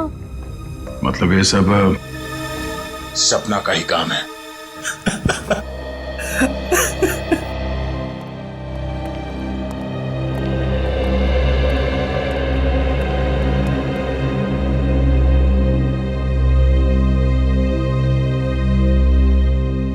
सर आप लोग कुछ पता चला माँ की मौत की वजह क्या थी? जी नहीं, मगर बहुत जल्द पता चल जाएगा। पता तो चल गया है ना सर, सपना ने ही जूस में जहर मिलाया था। बस कीजिए भाभी, इनफ। हर चीज की खाद होती है। डॉक्टर साहब आप बताइए ना इन्हें। देखिए, मैं इनका फैमिली डॉक्टर हूँ। सपना ने जूस में ब्लड प्रेशर की दवाई मिलाई थी, जो मैंने ही उसे कहा था। ओह अच्छा। अच्छा एक बात बताइए, क्या लगता है आप लोगों को कौन कर सकता है ये? कौन मार सकता है आपकी माता जी को? मैं कुछ कहना चाहूँ। आप? जी सर, ये हमारे परिवार के वकील हैं, मिस्टर संजीव। संजीव जी, कहिए संजीव जी, क्या कहना चाहते हैं आप? देखिए सर, मुझे शक तो नहीं है। हाँ, मगर पार्टी के बाद मालिनी जी मेरे साथ एक मीटिंग करना चाहती थी। मालिनी जी आपके साथ मीटिंग करने वाली थी? किस सिलसिले में? अपनी वसीयत बदलने के सिलसिले में। वसीयत बदलना चाहती थी? अच्छा। मीटिंग ही नहीं हो पाई क्योंकि अचानक इनकी तबीयत खराब हो गई। अच्छा संजीव जी, ये बताइए, अभी जो वसीयत है जो मालिनी जी बदलना चाहती थी, क्या है उस वसीयत में? कुछ बता सकते हैं आप? सर, इस वक्त जो वसीयत है उसके हिसाब से आधी जायदाद मिस्टर आनंद के नाम पे है और बाकी बची हुई आधी जायदाद दोनों भाइयों के नाम पे है। वकील साहब ये बताइए कि ये जो नई वसीयत है वो क्या होने वाली थी? सर, यही तो सब डिस्कस होना था, इससे ज्यादा मैं कुछ नहीं जानता। मालिनी जी की अचानक तबीयत बिगड़ गई और मीटिंग हो नहीं पाई। दुष्यंत, पता लगाना पड़ेगा मालिनी जी अगर वसीयत बदलती तो किसका फायदा होने वाला था और किसका नुकसान।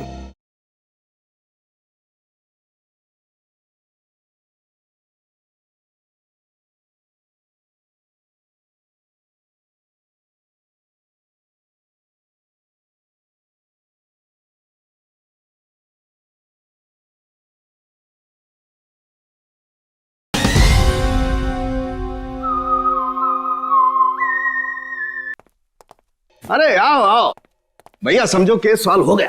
क्या बात है सर, लगता है लाश से कोई बड़ी जानकारी निकाल ली आपने। रिया जनाब, पार्टी में मालिनी जी के कान से खून बह रहा था ना।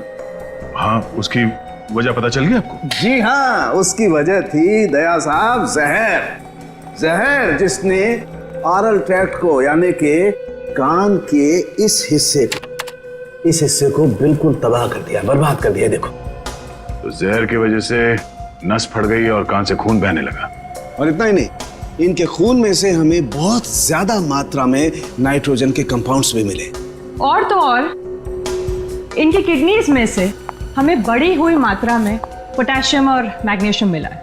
और ये सारी चीजें सिर्फ एक ही तरफ इशारा करती हैं, जहर। सर, फिर तो हमें सपना को गिरफ्तार कर लेना चाहिए। नहीं, यहीं पर कहानी में जरा सा ट्विस्ट है। भैया, इनको जहर तो जरूर दिया गया था, लेकिन वो स्लो पॉइजन था, धीमा जहर, जो कोई 1.5-2 महीने से लगातार हर रोज इन्हें दिए जा रहा था। इसलिए जूस में तो जहर होने का सवाल ही नहीं होता। और ये जहर किस चीज के जरिए दिया जा रहा था? खाने पीने के साथ? यार दया, ये गुत्थी थोड़ी सी उलझी हुई है। बट व्हाई फियर व्हेन सानू के इज हियर? तुम चिंता मत करो, इस जहर से भी मैं सच उगलवा के रहूंगा। ठीक है सर, आप इस जहर से सच उगलवाइए, तब तक मालिनी के घर वालों से सच उगलवाते हैं। क्योंकि वो जूस जो सपना ने मालिनी जी को दिया था उसमें जहर नहीं था। मालिनी जी की मौत स्लो पॉइजनिंग से हुई है। स्लो पॉइजनिंग, धीमी धीमे असर करने वाले जहर की वजह से, जो उन्हें 45 दिन तक रोज लगातार दिया गया था। धीमा जहर? मां को मारने की इतनी बड़ी साजिश? जी, और ये साजिश किसी आसपास वाले की है, जो उनके खाने के साथ उनकी दवाइयों के साथ छेड़खानी कर सकता था। सर चाय लीजिए आप लोग। थैंक यू, आप लीजिए।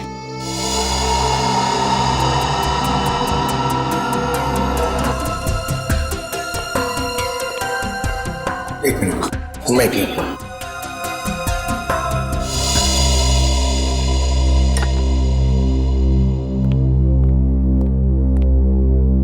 एक बात बताइए, मालिनी जी को रोज दवाई कौन देता था?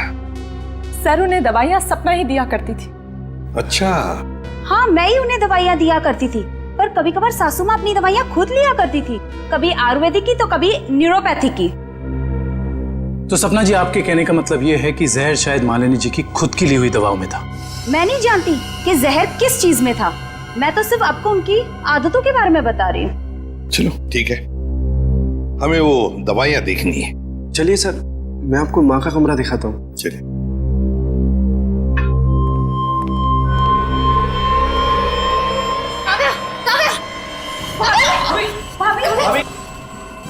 भाभी क्या हुआ आपको? भाभी सांस लेने में दिक्कत हो रही।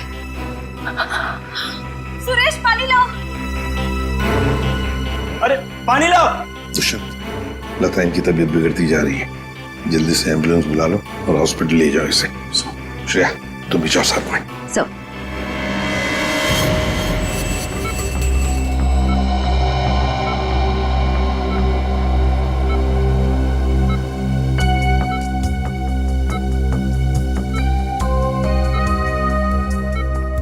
जी डॉक्टर साहब, कैसी तबीयत है काव्या की और हुआ क्या है इन्हें? फिलहाल तो हम इनके बेहोशी की वजह समझने की कोशिश कर रहे हैं, बट डोंट वरी, खतरे का कोई निशान दिखाई नहीं दे रहा। इन्हें जल्दी होश आ जाना चाहिए।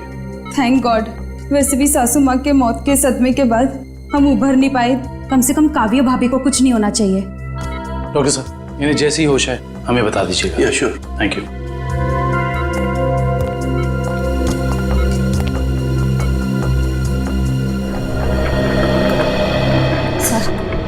सर मुझे तो सपना पर शक हो रहा है। वहाँ पार्टी में काव्या के साथ झगड़ा कर रहे थे और यहाँ इसे काव्या की इतनी परवाह हो रही है। और श्रेया होना उस चाय में खुश था जिसे पीते ही काव्या बेहोश हो गई। सर चाय तो मैंने भी पी थी। थैंक गॉड मुझे कुछ नहीं हुआ। Are you sure Pankaj? Sure मतलब सर? मतलब चक्कर वक्कर तो नहीं आ रहे ना तुम्हें? चक्कर? नहीं सर, चक्कर नहीं आ रहे, मगर पेट में कुछ गड़बड़ लग रही है सर। पेट में गड़बड़ लग रही है, गर्मी हो रही है, कहीं से वो तो नहीं हो गया? पंकज, और अगर तुम्हें सीरियसली कुछ हो भी गया है तो हम हॉस्पिटल में ही है ना। अजीब बात है, ये काव्या का पति आनंद अभी तक आया नहीं। पंकज, उसका नंबर ट्राई करो।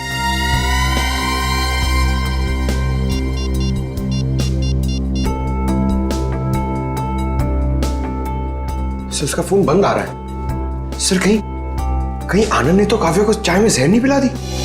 हो सकता है पंकज। सर अगर चाय में जहर था तो हो सकता है कि नौकर भी शामिल हो। सर क्या कहा डॉक्टर ने, क्या हुआ काव्या को? सर डॉक्टर के मुताबिक काव्या की चाय में जहर था और पंकज रिपोर्ट से ब्यूरो गया है। काव्या की चाय में जहर था? सुरेश,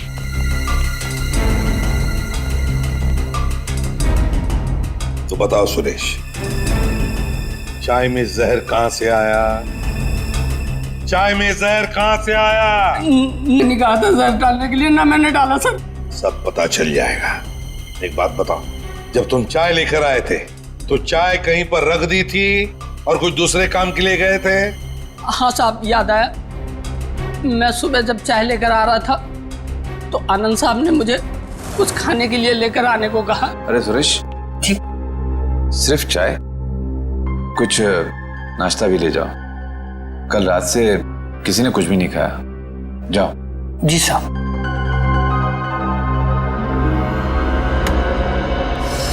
आनंद कहाँ है? सर ये अपने रूम में सो रहे हैं।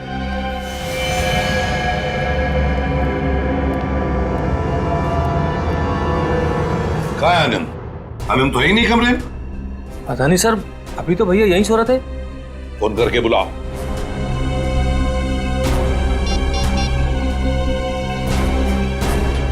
सर घंटी जा रही, भैया फोन नहीं उठा रहे। घंटी बज रही है पर भैया फोन नहीं उठा रहे हैं। सर जब सुरेश चाय लेके आया था सर बिस्किट तो था ही नहीं, और तो और सर जब चाय आई तो वहां पे आनंद भी नहीं था, तो आनंद को पता कैसे चला कि कौन सा कप किसके हिस्से में जाने वाला है? हाँ वाकई आनंद तो वहां था ही नहीं चाय पीने के लिए। जब ये सुरेश सबके लिए चाय लेकर आया था तो सारे के सारे चाय के कप एक जैसे ही थे। उसमें एक मग था, मग बड़ा सा, जो काव्या ने उठाया था। तो हो सकता है वो काव्या का खास मग हो जिसमें वो हर बार चाय या कॉफी पीती हो। हाँ सर। और ये बात आनंद को मालूम थी। हेलो एसीपी साहब, मैं डॉक्टर सुमित। हाँ डॉक्टर सुमित बोलिए।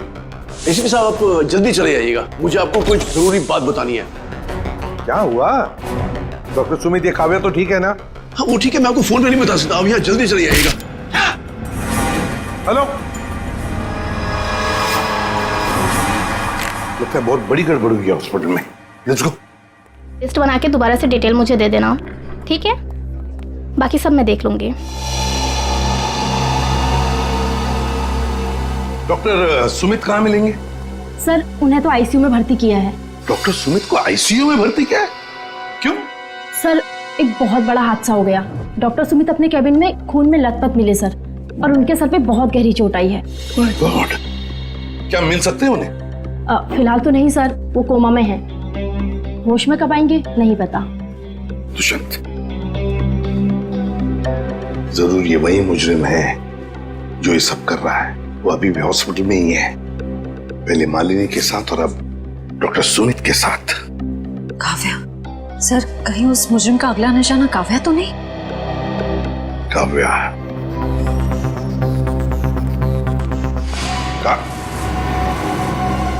काव्या कहाँ चली गई सर?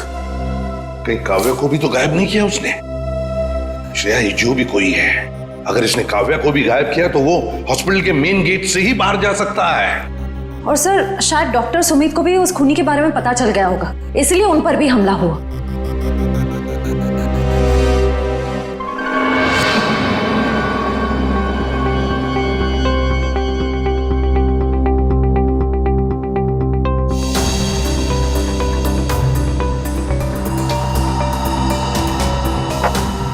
निखिल, तो शायद डॉक्टर सुमित यहाँ फोन पर बात कर रहे थे और फिर पीछे से कोई आया और जोर से उनके सर पर वार किया और वो यहाँ नीचे गिर गए। हाँ साहब, डॉक्टर साहब के सिर के पीछे चोट आई है। अच्छा, हादसे के बाद डॉक्टर सुमित के केबिन में कितने लोग आए थे? सब 4-5 जन आए थे उनको आईसीयू में ले जाने के लिए। सर आनंद का अभी तक कुछ पता नहीं चला है, कहीं इस सब के पीछे उसी का हाथ तो नहीं? ये आनंद ही कुछ गड़बड़ है, कुछ ना कुछ तो गड़बड़ जरूर है इस आनंद में। आइए सपना जी, आइए। कहाँ गई थी आप? वो मैं काव्या की रिपोर्ट्स लेने गई थी गैस्ट्रोलॉजिस्ट डिपार्टमेंट के पास। क्या हुआ?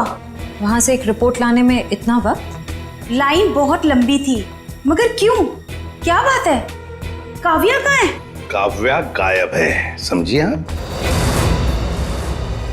क्या?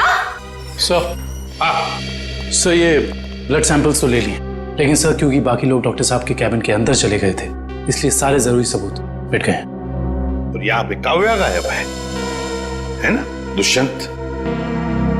ये किसी एक आदमी का काम नहीं, ये जो भी कर रहा है ना उसका कोई साथी है। एक इनके परिवार में से कोई और दूसरा इस हॉस्पिटल में से कोई।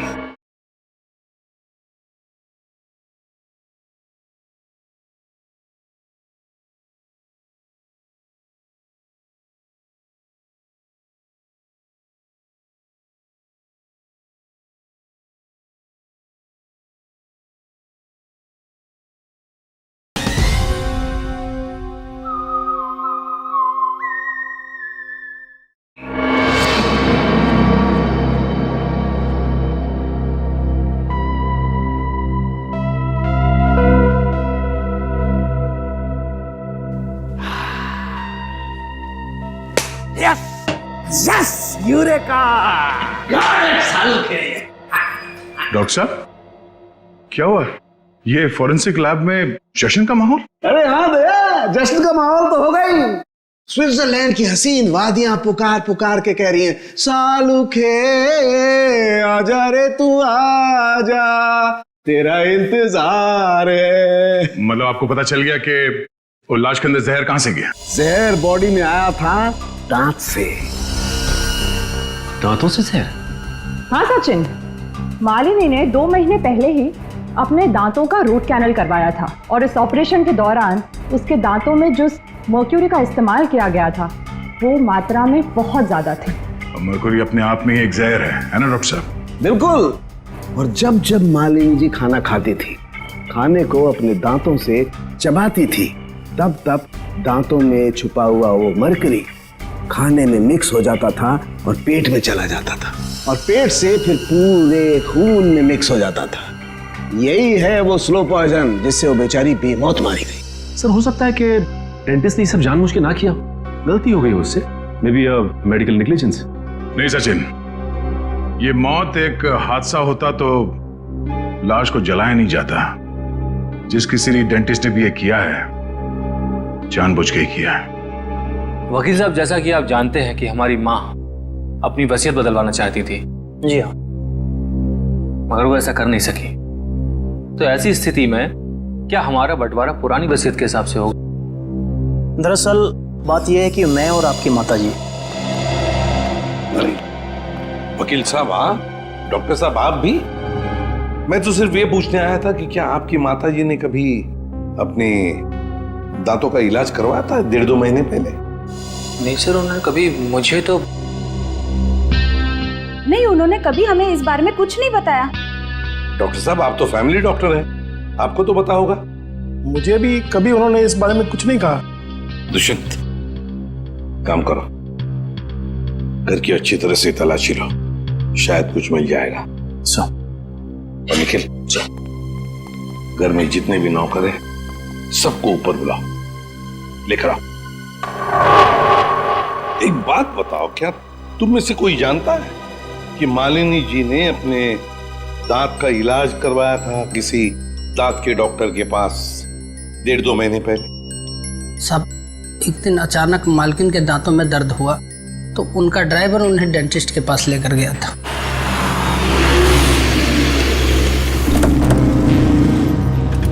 सर यहीं पे छोड़ा था हमने उन्हें। उसके बाद किधर गई वो तो मालूम नहीं मुझे। ठीक है, आसपास जितने भी डेंटिस्ट है ना सब चेक कर लेते हैं, तुम लोग उधर देखो।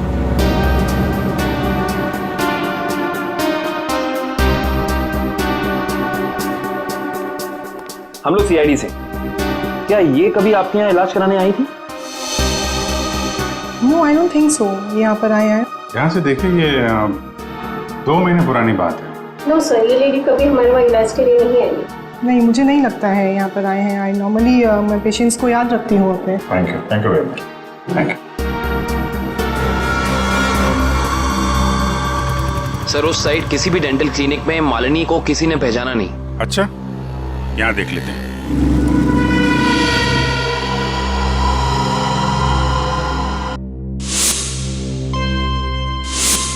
सीआईडी वाले आगे। तुम्हें मालूम है ना तुम्हें क्या करना चाहिए?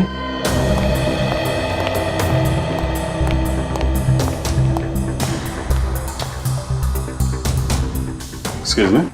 जी कहिए। हमें डॉक्टर से मिलना है। जी कहिए, मैं डॉक्टर कल्पना हूँ। आपके पास अपॉइंटमेंट है? डॉक्टर हम सीआईडी से।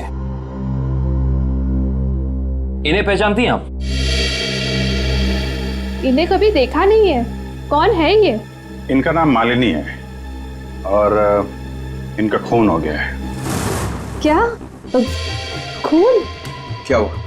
खून का नाम सुनते ही आपकी जबान लड़खड़ाने की लग गई? नहीं नहीं, यहाँ पहली बार सीआईडी आई है ना, तो मैं थोड़ी नर्वस हो गई।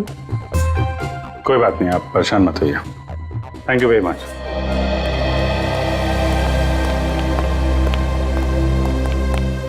अरे सर, आप लोग अभी तो आए, इतनी जल्दी जा रहे हैं? डॉक्टर प्रतीक ने ठीक से इलाज नहीं किया क्या? डॉक्टर प्रतीक? यहाँ तो कोई लेडी डॉक्टर है ना? No no, no lady, no lady, only gents, doctor Prateek. अच्छा अच्छा,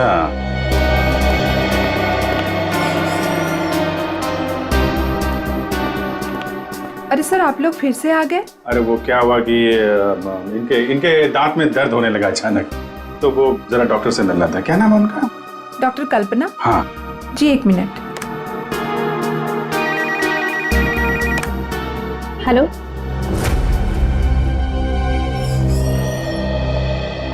क्या हुआ सर? मेरे दांत में बहुत दर्द है, मगर मुझे एक जेंट्स डॉक्टर चाहिए। लेडीज डॉक्टर में वो शर्म आती है। नहीं, या तो मैं ही हूँ। लेकिन दीवार पे तो डॉक्टर प्रतीक का सर्टिफिकेट लटका हुआ है। ये नाम तो किसी लेडी का नहीं हो सकता ना? चेक कर लेते हैं एक बार। सर कहाँ जा रहे हो आप? डॉक्टर प्रतीक। डॉक्टर प्रतीक,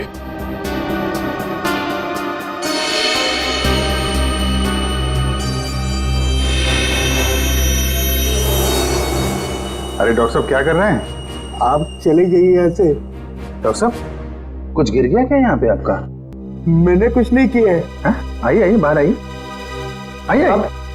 अब चले जाइए यहाँ से। अरे चले जाएंगे डॉक्टर साहब। आप चले जाइए। अब जाएंगे, पहले थोड़ी बातचीत तो कर लें। लेकिन मैंने कुछ नहीं किया। अरे आइए तो सही, आइए। मैंने कुछ नहीं किया। हाँ। सर ये ऐसे नहीं मानेंगे, लगता है डेंटिस्ट साहब के दांतों का इलाज करना पड़ेगा। अरे लेकिन हम में से किसी को डेंटिस्ट्री आती नहीं है। अरे नहीं आती तो आ जाएगी। क्यों डॉक्टर साहब, प्रैक्टिस मेक्स मैन परफेक्ट ना। आपने भी तो प्रैक्टिस से सीखा होगा। आती। हाँ तो फिर आइए प्रैक्टिस कर लेते हैं। आइए बैठिए बेटा। अरे भाई बेटा आइए बैठिए। बैठिए। ये क्या कर रहे हैं आप लोग? बैठिए। ये गलत कर रहे हैं आप लोग। तुमने जो किया वो ठीक था क्या? मैंने गलत कुछ नहीं किया। गलत तो हम भी नहीं कर रहे हैं डॉक्टर साहब, आप जल्दी से मुंह खोल दीजिए वरना बता दो। बता। मालिनी का इलाज मैंने किया था। और इलाज के बहाने उसके दांतों में ज्यादा मरकुरी भी तुमने डाली थी। गलती हो गई। गलती नहीं है, ये गुनाह है। किसके कहने पे किया था? मुझे नहीं मालूम। आनंद पैसे दिए थे मुझे, इसलिए। कहाँ मिलेगा ये? भाई गोदाम।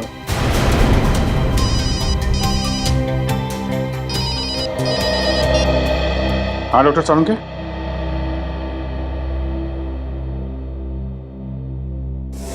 क्या?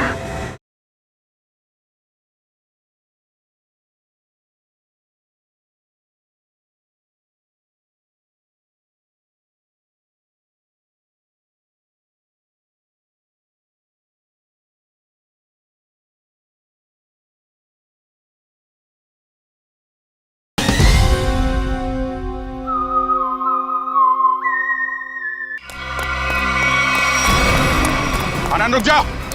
आनंद गोली चल जाएगी। आनंद रुको। आनंद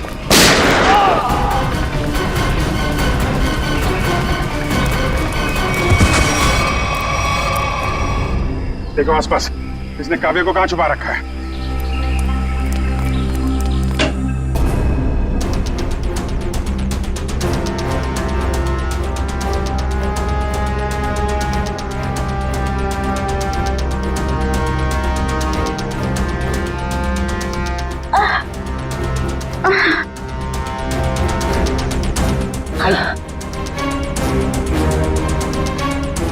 चलो।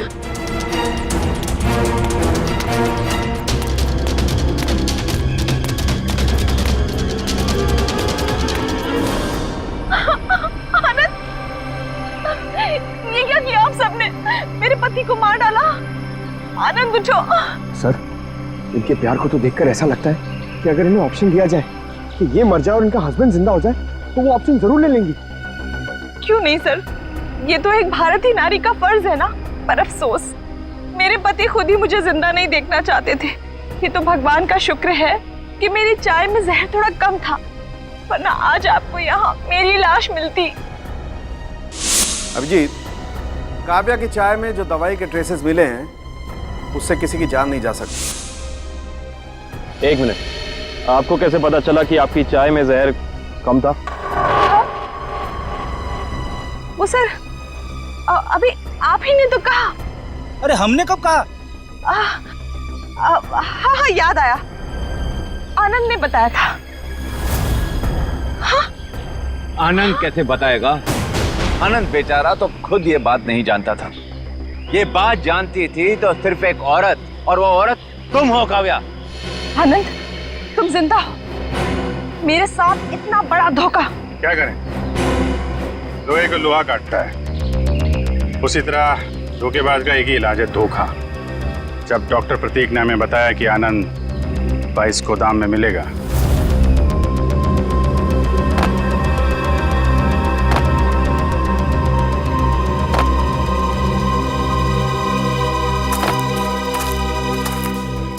तो हमने यहां पहुंचकर देखा कि वो बेचारा बंधा पड़ा है। उसके हाथ पांव खोले तो उसने अपनी आप बीती सुनाई।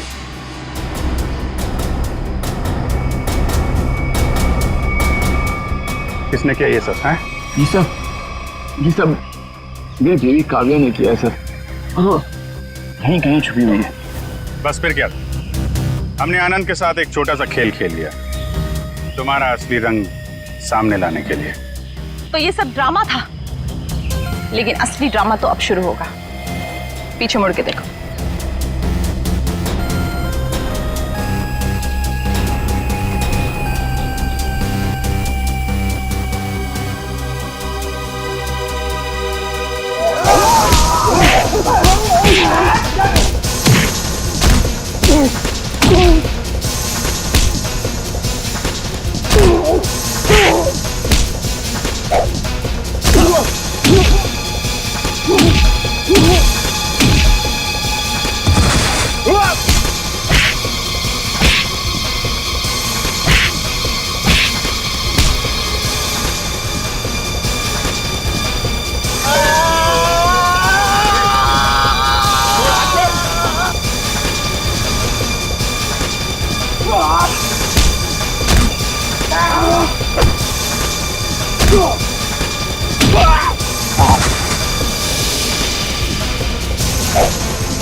बड़ी भारतीय नारी होने का ढोंग कर रही है।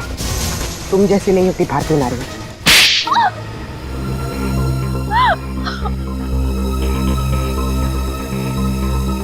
सासू माँ ने आधी जायदाद आनंद के नाम कर दी थी, और आनंद अपने भाइयों से बहुत प्यार करता था, तो वो अपनी जायदाद का हिस्सा भी अपने भाइयों को देना चाहता था।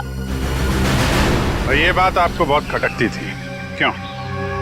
मुझे पता था सर, मुझे पता था कि वो सासू माँ पे दबाव डालेगा वसीयत बदलने के लिए। इसलिए तुमने उन्हें डॉक्टर प्रतीक के पास भेजा, उनकी दांत की तकलीफ का फायदा उठाकर, ताकि इससे पहले कि वो अपनी वसीयत बदले उनकी मौत हो जाए। हाँ सर, और मैंने प्रतीक से कहा अगर वो पकड़ा जाए तो मेरा नहीं आनंद का नाम ले, ताकि आपके सास यानी मालिनी जी के खून के जुर्म में आनंद यानी आपका पति फंस जाए, जिससे 25 करोड़ की आधी जायदाद आपकी हो जाए। हॉस्पिटल में डॉक्टर सुमित तुम्हारी सच्चाई जान गए थे, इसलिए उन पे भी हमला किया तुमने। मैं क्या करती सर, उसने मुझे फोन पे बात करते हुए सुन लिया था। अब बारी है खेल के दूसरे पड़ाव की, जिसमें हम दुनिया को ये दिखाएंगे कि मेरे पति परमेश्वर यानी कि मिस्टर आनंद कुमार ने अपनी ही पत्नी को अगवा कर लिया। तो डॉक्टर सुमित को कोमा में पहुंचा दिया, अपने पति की किडनैपिंग की और मालिनी जी का खून कर दिया। दौलत की भूख मिटाने के लिए इतने सारे जुर्म किए तुमने, लेकिन सजा सिर्फ एक ही मिलेगी, फांसी।